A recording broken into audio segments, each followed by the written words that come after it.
Hi everyone, क्या हाल चाल है दोस्तों। सर सब बढ़िया, सब मजे में। Guys I am your maths buddy Aman Khedia और मैं ये वीडियो लेकर के आ रहा हूँ उन सभी स्टूडेंट्स के लिए जिन्होंने अभी अपना एग्जाम जनवरी 2026 में लिखा और अभी वो अनफॉर्चुनेट रहे, but now you guys are ready to crack May 2026। दोस्तों मैं जानता हूँ अभी आप बहुत सारे मन में उलझन में होंगे, बहुत सारे सेल्फ डाउट, मन में क्वेश्चंस, रिग्रेट्स और कई बहुत सारा गुस्सा भी होगा कि अरे ये नहीं किया मैंने, ये भी किया था, मुझे नंबर्स क्यों नहीं मिले।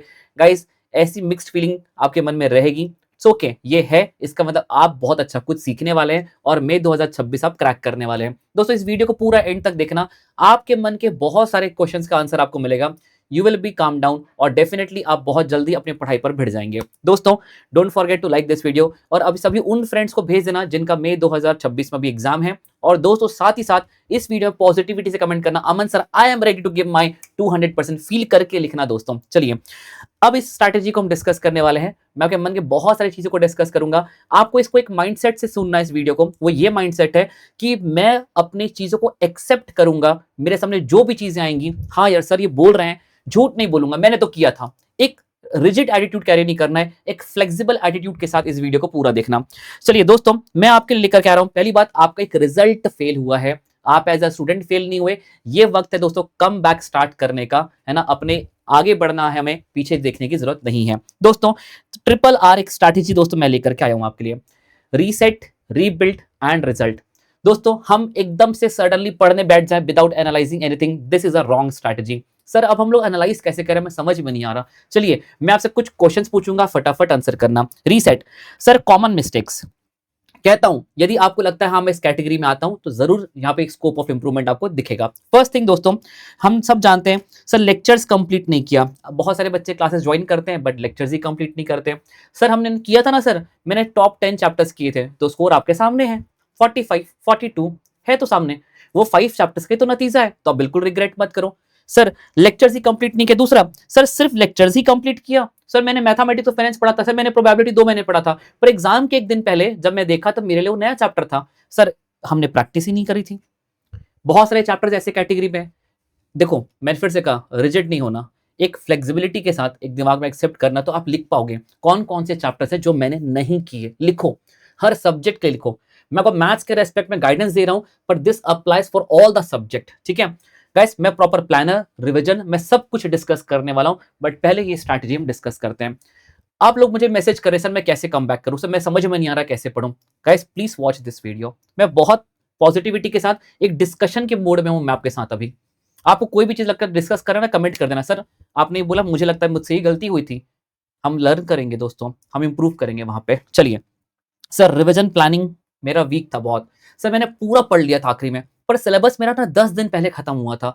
आप मन पे हाथ रख के कह दो कि जब रिजल्ट के 10 दिन पहले हमारा सिलेबस खत्म होता है तो हमारा कॉन्फिडेंस शेक तो होता ही है यार। हमें मन में बार बार ये लगता है कि पढ़ तो लिया, रिवीजन कैसे नहीं कर पाए, परफॉर्म नहीं कर पाऊंगा। ये हमारा दिल और दिमाग एक्सेप्ट करने को तैयार नहीं होता बिना रिवीजन के कि हम परफॉर्म कर पाएंगे। दूसरा, एग्जाम टेम्परमेंट। सर एग्जाम का टेम्पर इतना हाई था, पेपर आ रहा है, पेपर आ रहा है, पेपर आ रहा है। सर एग्जाम का प्रेशर इतना था कि मैंने पूरा पढ़ते के बाद परफॉर्म नहीं कर पाया। दोस्तों this are the some biggest common mistakes. पढ़ते ही नहीं है, पढ़ लिया तो सिलेबस बस खत्म किया, रिवीजन नहीं कर पाया, रिवीजन के साथ मॉक टेस्ट नहीं लगा पाए। इन्हीं में से यही छोटी मोटी गलतियां जो मैक्सिमम क्राउड रिपीट करता है। If we are any of this तो समझ जाइए बस उसी की वजह से आज मैं यहां पर हूं, वरना इतना अच्छा परफॉर्म करते कि रिजल्ट 19% का 20% हो जाता, 22% हो जाता आप। और दोस्तों अब इस बार आप ये कसम खा लो कि मैं कुछ छोड़ के नहीं जाऊंगा, मैं सब अच्छे से पढ़ूंगा, मॉक टेस्ट, रिवीजन। एक भी यदि एग्जाम के बाद ऐसा कोई वीडियो मुझे देखने की जरूरत ही नहीं पड़ना चाहिए, मुझे रिजल्ट पे का वेट ही नहीं करना है गाइस। जैसे इस बार AIR 6 जो हर्षुल पूरी है हमारे इस बैच से, हर्षुल से जब बात हुई ना आपको समझ में होगा इंटरव्यू देख के, हर्षुल का सिलेबस 2 महीने पहले खत्म था, 4 चैप्टर्स पढ़े थे, तो सारे रिसोर्सेज जो उसके पास सब कुछ यूज किया था। तो हमने ऐसा क्यों नहीं किया, हम भी करेंगे इस बार। दैट्स द स्पिरिट दोस्तों, यही हमारे से सीखने वाली चीज है, बाकी कुछ भी नहीं। आइए सर, हम बहुत लोग कहते हैं सर नॉलेज बहुत है, सर समझ में सब आता है, सर वो बस पता नहीं क्वेश्चन नहीं बनते। नॉलेज बहुत है बट प्रिपरेशन एंड प्रैक्टिस ही नहीं होती, तो दोस्तों आप परफॉर्म नहीं कर पाओगे। Again just completing the syllabus is not equals to result. आप सिलेबस खत्म कर रहे हो, आप एक अच्छा खासा रिवीजन कर रहे हो, एक का चैप्टर्स आपके थोड़े कॉन्फिडेंस ऊपर नीचे रहेगा, वो कैसे आपका कॉन्फिडेंस में बदलेगा, आपका वो डर कैसे कॉन्फिडेंस में बदलेगा, जब आप उसकी ज्यादा से ज्यादा प्रैक्टिस करोगे। कोई चीज आपको डराती है, कोई चीज आपको नहीं बनती, तो क्या करते हो अपन, बाद में करूंगा, बाद में करूंगा। आप मुझे प्रॉमिस करके जाओ, मैं कोई भी चीज़ को प्रोक्रास्टिनेट नहीं करूँगा, मैं आगे नहीं ढकेलूँगा, मैं सब कुछ इस बार पहले करूँगा। जो चीज़ आप छोड़ के जाते थे अभी तक, जो चीज़ आप बोलते थे मैं बाद में करूँगा, इस बार कसम खा लो शुरुआत ही वहाँ से करूँगा।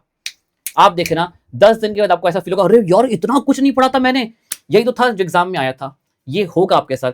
जो चीज़ आप लास्ट के लिए डाल रहे हैं, इस बार शुरुआत ही वहाँ से करो दोस्तों, आपको प्रेशर नहीं आएगा। एग्जाम एंजाइटी बहुत बड़ा प्रॉब्लम है दोस्तों, इसके बारे में कोई बात ही नहीं करता। सर मैंने ना सब पढ़ा, रिवीजन भी किया मैंने, लेकिन एग्जाम में जाके ना पता नहीं मुझे क्या हो जाता है, मैं ब्लैंक हो जाता हूँ। इसका रीजन क्या है? जब आपको पता है कि आपका मानसिकता आपको डराती है, आपको एग्जाम में बैठा के आप डर जाते हो, आप इन्वायरमेंट देख के डर जाते हो। इंपॉर्टेंट है दोस्तों कि आप बहुत अच्छे खासे मॉक टेस्ट लिखो। If you not appear the mock test paper, तो ये डर कम नहीं होगा। पढ़ने के बाद यदि ऐसे एंजाइटी इश्यूज है आपको रैंडमली पेपर्स लगाने चाहिए, चैप्टर वाइज पेपर लगाने चाहिए, आपको फुल टेस्ट पेपर्स लगाने चाहिए। So guys, this is the part where you have to reset this things. Syllabus में जो जो बचा लिखो, जो ऊपर ऊपर से पढ़ के गए थे उसको लिखो, जिसमें रिवीजन प्लानिंग जहां वीक थी उसको लिखो, कागज में लिखो ये वाला चैप्टर मैंने पढ़ा था एग्जाम में परफॉर्म नहीं कर पाया इजी पेपर होने के बावजूद। क्यों? क्योंकि रिवीजन नहीं था। इस बार मैं इसको बहुत डिटेल में रिवीजन करूंगा, पीवाईक्यूज करूंगा एंड मैं पूरे क्वेश्चन बैंक करूंगा। बाहर भागने की जरूरत नहीं है, ये बुक वो बुक। अभी क्या होता है, एक स्टूडेंट जब रिजल्ट नेगेटिव आता है तो एकदम गलत डिसीजन ले लेते हैं, ये भी रिसोर्स वो भी रिसोर्स, ऐसी कोई गलती नहीं करूंगा, सारे रिसोर्स आपके पास सही पड़े हुए हैं, बस उन्हीं को अच्छे से करना है आपको। चलिए अमन सर, बहुत सेलेक्टिव स्टडी, घूम मिला के वापस वहीं पे आ गए। सेलेक्टिव स्टडी करी थी सर, आखिरी में बस पढ़ना है, तो 40 मार्क्स के लिए पढ़ाई की थी, 40 मार्क्स आ भी गए sir. It's okay, we know where we are lacking. चलिए अब दोस्तों आता है बात, सर अमन सर रीबिल्ड कैसे करें? जैसा मैंने कहा, जो चैप्टर्स आपने नहीं किए या ऊपर ऊपर से किए उसकी एक लिस्ट बनाओ। उसमें से यदि आपको लगता है इसका वेटेज बहुत कम है अमन सर, इसको छोड़कर मैं बाकी पढ़ लूंगा, जैसे मैथ्स में कैलकुलस है, I am saying the example, मैं बिल्कुल मोटिवेट नहीं कर रहा हूं, कुछ छोड़ के मत जाओ। मैंने डेरिवेशन 3 लेक्चर में सिखाया पूरा ईओ बैच में, मतलब मैं आई मीन इट कि 3 लेक्चर जितना सिखाया उतना बन जाएगा आपको, ठीक है? So guys you can complete everything, don't worry. पर आपको लगता है कि आप अभी नहीं करोगे, उसका वेटेज चेक करो, ठीक है ना? पर अपने को झूठ बोलना बंद करो कि मैं आगे बाद में कर लूंगा। यदि आज आपका मन गवाही नहीं दे रहा मैं कर पाऊंगा, तो आगे आप नहीं कर पाओगे। सो बी ऑनेस्ट विथ योरसेल्फ। जो चैप्टर्स ऊपर ऊपर से, जैसे प्रोबेबिलिटी लोग कहते हैं सर पढ़ा तो है पर बनता नहीं है, ये झूठ बोलना बंद करो अपने आप को। ये भी बोलो ऊपर ऊपर से पढ़ा था सर, बस मैंने ऐसे रैंडमली पढ़ लिया था। इट इज रैंडमली ऐसे ही ऊपर ऊपर से पढ़ना और किसी चैप्टर को नहीं पढ़ना, बोथ आर सेम, एकदम सेम है। हम क्या कहते हैं सर मैंने कैलकुलस तो पढ़ा नहीं, हाँ प्रोबेबिलिटी पढ़ा था ऊपर ऊपर से, बोथ आर सेम, दोनों सेम है। ये ऊपर ऊपर से पढ़ना और चैप्टर को छोड़ना एक ही बात है, दोनों अलग अलग बात नहीं होती। हम क्या करते हैं, आज दोस्तों मैंने कहा ना फ्लेक्सिबिलिटी से सोचना, ये मत बोलना सर आप ऐसा कैसे बोल रहे हो, आप मेरे छोटे भाई हो, मैं आपका बड़ा भाई हूं, आपको उस रिश्ते से मैं कह रहा हूं समझ लीजिए कि दोस्तों आज एक्सेप्ट कर लेते हैं अपन। ये वीडियो किसी और के लिए नहीं है, उन्हीं बच्चों के लिए है यार, जिनको अभी मई 2026 में वापस आना है और तुमको फोड़ के निकालना है कि तुमको मेरे से कमिटमेंट लेके देके जा रहे हो तुम मुझे आज ये वाला। इसको दोस्तों एक्सेप्ट करो। हाँ यार बहुत चैप्टर्स लिखने में आएंगे ऐसे, जब चैप्टर्स लिखोगे ना पेन से, तब ये भी समझ में आएगा हाँ this are the areas of the improvement. चलिए सर टाइमलाइन मैं आपको आज देके जा रहा हूँ रीबिल्ड स्ट्रैटेजी में कि हम सर हम रीबिल्ड कैसे करें, रीबिल्ड करना कैसे हमें। दोस्तों रीबिल्ड के लिए आपका सिलेबस खत्म होना चाहिए टाइम पे, रिवीजन होना चाहिए विद मॉक टेस्ट और पार्ट टेस्ट। चलिए आज जिस डेट पे खड़े हैं, I will say you guys practical date, आपका मुझे लगता है 20th अप्रैल तक आपका सिलेबस हो जाना चाहिए खत्म। मतलब मैं वर्स्ट के सिनेरियो पकड़ रहा हूं, यदि आप किसी सब्जेक्ट में 0 पे है और कुछ सब्जेक्ट्स एट पार हैं, तो 20 अप्रैल लास्ट डेट है, इसका पहले जितना कर सकते हो उतना बेटर है। This is last date. दोस्तों पहला रिवीजन आपका पढ़ते पढ़ते होना चाहिए, पर मैं एक सेकंड डिटेल्ड रिवीजन की बात कर रहा हूं, वो आपका 30 अप्रैल तक खत्म हो जाना चाहिए। चलो इसको एक्सटेंड भी करते हो तो 5 मई तक खत्म हो जाना चाहिए। दोस्तों अब आते हैं मॉक टेस्ट, जहां पे आपका थर्ड रिवीजन शुरू होगा, जहां पे आप एक दिन में 2-2 3-3 चैप्टर रिवाइज करोगे। जैसे हम संडे को टेस्ट आ रहा है, सो मंडे टू फ्राइडे आप रिवाइज करोगे 5 चैप्टर और आप पेपर दोगे। And guys this is the 10th of May तक आप ये खत्म करोगे। दिस यही टाइमलाइन में आपको करके रखना है सारी चीजें। आप इस बार इसका कसम खा लो, एक दिन भी आगे नहीं जाने दूंगा, एक दिन पहले सिलेबस खत्म कर लूंगा, एक दिन भी आगे। ये मुझे आप कमिटमेंट करके जाओ, मुझे कमेंट सेक्शन चाहिए आपके तरफ से, sir I will do it. यदि आप ऐसे ब्रैकेट्स में फंसे हुए हैं दोस्तों, तो अपने आपको दोस्तों सच में सेल्फ स्टडी में आपको कॉन्फिडेंस नहीं आ रहा, पढ़ रहे हो पर कॉन्फिडेंस नहीं आ रहा, don't waste your time guys, I assure you go for the fast track batch. सारी जिम्मेदारी फैकल्टी की, सारी जिम्मेदारी मेरी, मैं जितना करवाऊंगा उतना करके आगे बढ़ जाओ। यदि आप 30-40 मार्क्स के ब्रैकेट में उलझ गए हो, आपसे सेल्फ स्टडी होती नहीं, या तो आप पढ़ते हो तो आप कॉन्फिडेंस आता नहीं, वही ऊपर ऊपर से पढ़ लिया सर, ऐसा धोखा दे रहे हो अपने आप को, धोखा देना बंद करो। ट्रस्ट में guys, go for the fast track batch. Sir इसके बारे में मैं डिटेल वीडियो बाद में बनाऊंगा। चलिए अब आते हैं दोस्तों sir rebuilt result. Test papers कैसे देते हैं लोग टेस्ट पेपर्स? सर पेपर दूंगा मैं, पढ़ा तो नहीं था सर, वो टेस्ट पेपर दिया मैंने, अच्छा परफॉर्म नहीं कर पाया, वो तो मैंने रिवीजन नहीं किया था ना इसलिए परफॉर्म नहीं कर पाया। फिर वही बात, जितने भी टेस्ट पेपर आप मई के मंथ में लगाओगे, या तो अभी हमारे टेस्ट पेपर शुरू होने वाले फ्री ऑफ कॉस्ट हमारे टेलीग्राम्स में, उसके बारे में बताऊंगा अभी, आप पढ़ने के बाद ही टेस्ट पेपर लगाओगे। कई बार हम क्या करते हैं 10 टेस्ट पेपर लगाए थे, पर हम सुनना ही इस बात को, 10 टेस्ट पेपर कब लगाए थे? सर एग्जाम के 5 दिन पहले लगाए थे ना जी ना। आपका डर एक 5 दिन पहले कंट्रोल में नहीं आएगा, आप पढ़ते जाओ, पेपर्स लगाते जाओ। सर ये पेपर्स मिलते नहीं है, डोंट वरी, उसके लिए मैं हूं, बहुत प्यारा सोल्यूशन लेकर के आया हूं आपके लिए, ठीक है ना। आप पढ़ते जाओ, पेपर्स लगाते जाओ, पढ़ते जाओ, पेपर्स लगाते जाओ। आखिरी के 10 दिन लेकिन बिना पढ़े पेपर मत लगाओ। सर वो बस मैंने ऐसे पेपर दे दिया, मेरे 50 में से 30 नंबर आ गया, देखा सर पढ़ के तो 40 आ जाते ना, तो पढ़ के क्यों नहीं गए? 40 नंबर क्यों नहीं लाए? क्यों अपने दिमाग में बताया कि 50 में से 30 भी हो सकता है? नहीं, बिना प्रिपरेशन के टेस्ट पेपर्स बहुत लोग लिखते हैं, ये मत करो। प्रिपरेशन के साथ पेपर्स लिखो, अदरवाइज वही पेपर की जो एंजाइटी इश्यूज हैं, ब्लैंक हो गया था, ये चीजें ओवरकम होने वाली नहीं है। Don't keep anything for the last moment, होता है कि नहीं? स्टार्ट्स की थोड़ी बाद में कर लूंगा, बाद में कर लूंगा, बाद में कर लूंगा, पेपर में ब्लैंक होते हो कि नहीं? कंफ्यूज होते हो कि नहीं? हिस्टोग्राम था कि ये था, कंफ्यूज होते हो कि नहीं? हाँ, बार डायग्राम था कि लाइन डायग्राम था, एकदम ऐसे कंफ्यूज होते हो कि नहीं? क्योंकि लास्ट मोमेंट की स्टडीज हैं, करो लास्ट मोमेंट में, रखो कुछ चीजें लास्ट मोमेंट में ही रिवाइज करूंगा मैं, क्योंकि ये चीज का वेटेज इतना है कि लास्ट मोमेंट में रिवाइज करना चाहिए। पर लास्ट मोमेंट में पढ़ूंगा, एग्जाम के एक दिन पहले वीडियो देखूंगा, ये सब मत रखो भाई, ये सब मत रखो प्लीज। चलिए अब मैं सर आप बताइए, ये हो गया दोस्तों, ये मैं आपको एक रियलिटी चेक, एक रीसेट, रीबिल्ड एंड रिजल्ट की स्ट्रैटेजी, ट्रिपल आर स्ट्रैटेजी में आपके लिए लेकर के आया था।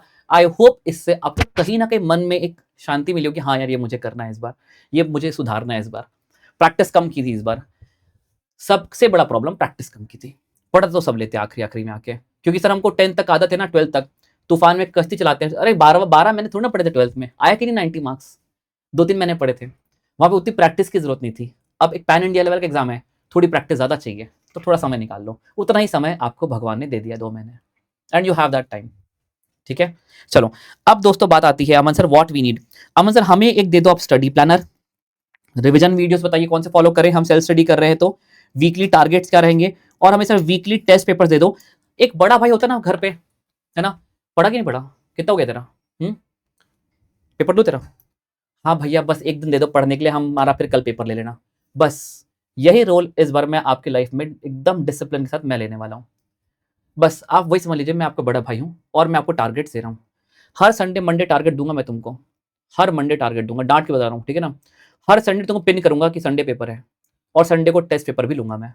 और आपने पेपर नहीं दिया तो मुझसे बुरा कोई नहीं, और आपने पेपर नहीं दिया तो आप इस कोर्स को छोड़ देना, ये अपने आप से कसम खा लो फिर, ठीक है। सर स्टडी प्लानर मैंने आपके लिए दिया है दोस्तों, कि स्टडी प्लानर मैंने दोस्तों अभी हाल फिलहाल में यूट्यूब पर रिलीज किया था, मैं आपके लिए फिर से देता हूँ। कई बार कुछ स्टूडेंट्स ये सोचते हैं इस चैप्टर में 10 दिन दूंगा, 5 दिन से ज्यादा देना नहीं चाहिए, ये एक ही दिन में कर लूंगा, 3 दिन से कम देना नहीं चाहिए। तो मैं आपको एक 50 डेज का प्लानर दे रहा हूं दोस्तों, क्योंकि अभी आपके पास सिलेबस खत्म करने के लिए 50 डेज से ज्यादा नहीं है, ठीक है। मैथमेटिक्स और फाइनेंस को आराम से 5 डेज पढ़ो, पर पूरा पढ़ो। डेफर्ड एन्युटी कॉन्सेप्ट आया है, नया एडेड हुआ है, याद है दोस्तों, लास्ट 2 अटेम्प्ट से एमटीपी पर क्वेश्चन है, एग्जाम में आया नहीं, तो इसका मतलब ये अब एग्जाम में आने के लिए बहुत इंपॉर्टेंट है। ये सब चीजें आपको नहीं मिल रही है, इसलिए मैं कह रहा हूं या तो यूट्यूब के रिविजन अच्छे से करो, या तो फिर go for the EO batch. Second thing, जैसे इक्वेशंस है, गाइस मैनिपुलेट कर रहा है फॉर्मेशन ऑफ इक्वेशंस पे, बहुत ज्यादा मैनिपुलेट कर रहा है एमटीपीस पे, वो क्वेश्चंस करो। लेकिन जो चीज आप करो ऊपर ऊपर से कोई चीज नहीं करो। ये मैंने आपको डेज के टारगेट दिए हैं, इतना भी दिन आप दोगे तो 50 डेज में पूरा प्लानर आपका अचीव हो जाएगा। इसमें यदि आपने कैलकुलस वगैरह आपने नहीं किया, यदि आप ये हटा देते हो बाई चांस, तो आपका ये प्लानर आराम से 40-45 डेज में आराम से आ जाएगा। But still I am motivating कि अभी करके जाओ, टाइम अलाउ करता है तो। चलिए सर, रिवीजन वीडियोस की ये पूरी प्लेलिस्ट है, इसमें क्लिकेबल लिंक्स हैं, आप यहाँ पे क्लिक करोगे आप उसके बेस्ट रिवीजन वीडियो पे पहुंच जाओगे, क्योंकि हर चैप्टर के मल्टीपल रिवीजन वीडियोस यूट्यूब पर हैं। तो this are the best revision videos in my suggestion, trust me आपको अच्छा कॉन्फिडेंस आएगा। ये उन बच्चों के लिए जो सेल्फ स्टडी कर रहे हैं। चलिए अमन सर, अब वो आप बोल रहे थे ना आप टारगेट्स दोगे, हाँ गाइस नाउ मैं आपको दे रहा हूँ, इस वीक को छोड़ दो, है ना, मोटा मोटी अभी जो मंडे आएगा उस मंडे से मैं आपको दूंगा डेली टारगेट्स। अब अपना पढ़ना शुरू रखो, आप इसी सीक्वेंस से पढ़ो, मोस्टली जो सीक्वेंस मैंने ऊपर प्रोवाइड किया। हर मंडे को टारगेट आ जाएगा कि ये मंडे आपका इस वीक का टारगेट ही है, कभी 1 चैप्टर कभी 2 चैप्टर। हर सैटरडे को आपको मैं पिन करूंगा, ठीक है, वो टेलीग्राम चैनल पे। गाइस। और हर संडे मैं टेलीग्राम चैनल पे एक टेस्ट पेपर पोस्ट करूंगा। ये टेस्ट पेपर पूरी तरीके से फ्री ऑफ कॉस्ट है। टेलीग्राम चैनल का लिंक नीचे डिस्क्रिप्शन बॉक्स पे है। एग्जाम टाइम तक हर बच्चा मुझे वहां पे चाहिए, मतलब चाहिए। संडे को तुमको टेस्ट देना है, पोल कंडक्ट होगा, आंसर की आएगी, आप बताओगे आपने कितना स्कोर किया। हर संडे पेपर खत्म होने के बाद मेरा जेनेरिक गाइडेंस की पेपर का लेवल कैसा था, यदि आपने इतना इतना परफॉर्म किया तो आप राइट ट्रैक पे हैं, यदि इसके बिलो परफॉर्म किया तो आप रॉन्ग जा रहे हैं, यहाँ पे इंप्रूव करिए। विद द प्रॉपर गाइडेंस मेरा आएगा। So guys, we all will be connected in the Telegram channel, वहां पर आप सब मुझे चाहिए।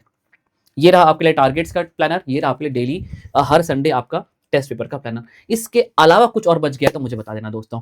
मुझे लगता है मैंने आपको रिवीजन वीडियोस दी है, मैंने आपको यहाँ पे टारगेट्स दे दिए, मैंने आपको यहाँ पे प्रॉपर गाइडेंस भी दे दिया, और दोस्तों और अब मैंने यहाँ पे आपके टेस्ट पेपर और एक वीकली टारगेट्स की जिम्मेदारी भी मैंने अपने ऊपर ले ली है।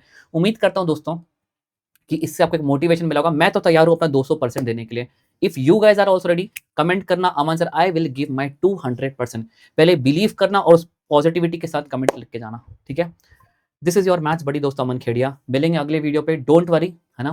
फिर से मैं कह रहा हूँ, कोई बड़ी बात नहीं है। 80% रिजल्ट इस बार अनफेवरेबल है। आप इस बार 19% में, कोई बात नहीं, नहीं इस बार 19% नहीं है, हम उस 80% में। अगली बार रिजल्ट 10% भी आएगा तो अपने आप से प्रॉमिस कर दो, रिजल्ट चाहे कोई भी आए मैं उसके अंदर जरूर होऊंगा। गाइस ऑल द बेस्ट, मिलते हैं दोस्तों अगले वीडियो पे। Bye everyone, all the best, stay positive, negativity को हटाओ। जितना जल्दी बुक्स को पकड़ोगे, 2 दिन बहुत दिक्कत होगी, पर एक बार आपने पढ़ना शुरू कर दिया तो इस नेगेटिविटी से बाहर आ जाओगे। मिलते हैं दोस्तों, बाय एवरीवन।